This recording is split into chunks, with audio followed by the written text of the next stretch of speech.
welcome to my channel. Today I'm reading a book, Cloudy with a Chance of Meatballs.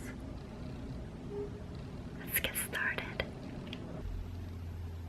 Cloudy with a Chance of Meatballs.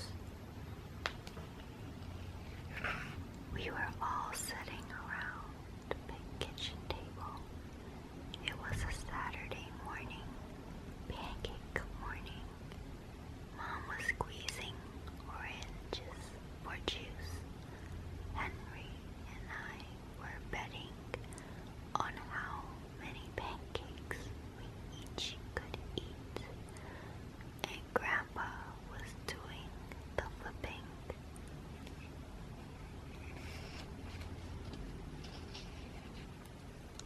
Seconds later, something flew through the air, heading towards the kitchen ceiling.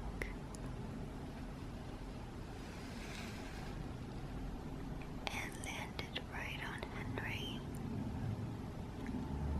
After we realized the flying object was only a pancake, we all laughed. Even Grandpa. Breakfast continued, quiet, uneventfully, and all other pancakes landed in the pan, and all of them were eaten, even the one that landed on Henry.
gorgonzola, cheese all day long. The next day, there was only broccoli, all overcooked. And the next day, there were Brussels sprouts and peanut butter with mayonnaise. Another day, there was a pea soup fog. No one could see where they were going, and they could barely find the rest of the meal that was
try.